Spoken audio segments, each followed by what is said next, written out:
Another type of transport mechanism is active transport.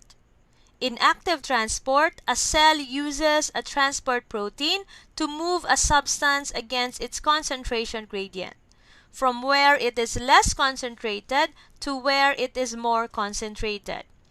Because a gradient represents a form of potential energy, the cell must expend energy to create it.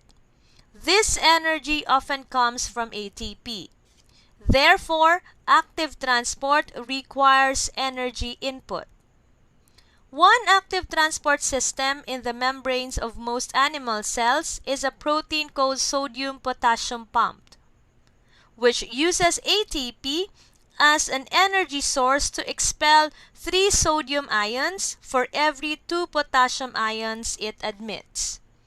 It uses energy released in ATP hydrolysis to move potassium ions into the cell and sodium ions out of the cell.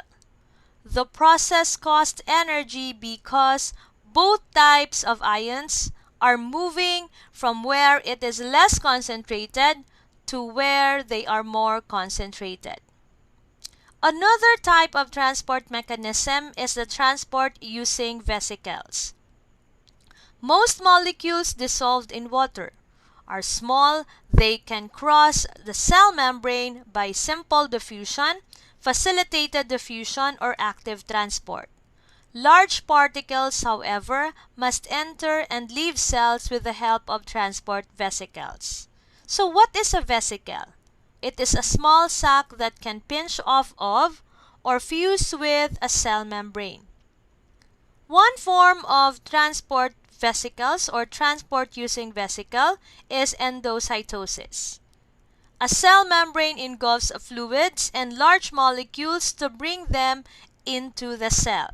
When the cell membrane indents, a bubble of membrane closes in on itself. The resulting vesicle traps incoming substance. The formation and movement of this vesicle requires energy. There are 2 main forms of endocytosis. First is the pinocytosis. The cell engulfs small amounts of fluids and dissolves substances. It is also referred to as cell drinking. Another is phagocytosis. The substance engulfed is solid.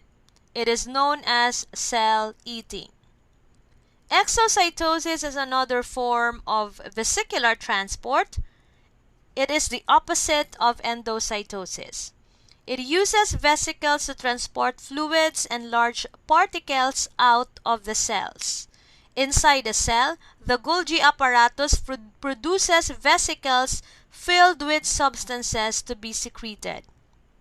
The vesicle moves to the cell membrane and joins with it, releasing the substance out of the cell. So here is a table showing now the differences between those transport mechanism and its characteristic. You may pause the video to read and understand their differences.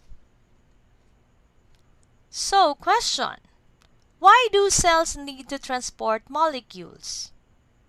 What do you think is the reason? Okay, very good. Because of homeostasis, wherein an organism or a cell must maintain the internal condition despite the changes of the external environment.